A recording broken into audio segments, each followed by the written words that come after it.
యేసుని చూసిరంట, భూతాలే వచ్చిరంట. యేసుని చూసిరంట, స్తోత్రమే చేసిరంట, స్తోత్రమే చేసిరంట, ఆరాధన చేసిరంట, ఆరాధన చేసిరంట. వందనాలు వందనాలు నా యేసయ్యకి, వందనాలు నా యేసయ్యకి, వందనాలు. స్తోత్రం. జములకు శుభదినాల ఆనందముతో ప్రభుని ఆరాధించుదాం, స్తోత్రం చేద్దాం.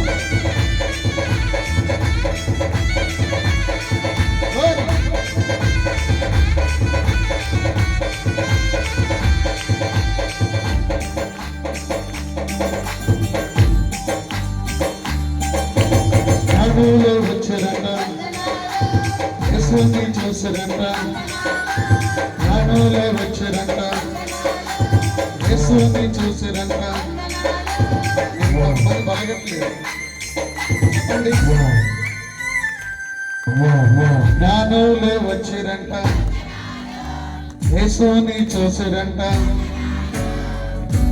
జ్ఞానులు సహితమే ఆ పసిబాలుడైన యేసయ్యను చూడటానికి వచ్చారు. ఆయన ముందు సాష్టాంగపడి నమస్కరించి వారు తీసుకొచ్చిన కానుకలను అర్పించారు. నిజంగా దేవుడు అంత గొప్ప కృపను ఈ దినాన మనకు కూడా అనుగ్రహించాడు. కనుక మనమందరం మరోసారి పాడదామా?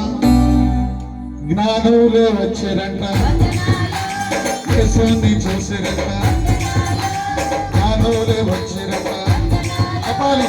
యేసుని చూసారంట, సాగిలా పడిరంట, సాగిలా పడిరంట. కానుకలే అర్పించుడి, కానుకలే అర్పించుడి. వందనాలు వందనాలు నా యేసయ్యకి, వందనాలు నా యేసయ్యకి, వందనాలు వందనాలు వందనాలు నా యేసయ్యకి, వందనాలు నా యేసయ్యకి, వందనాలు నా యేసయ్యకి, వందనాలు నా యేసయ్యకి, వందనాలు నా యేసయ్యకి.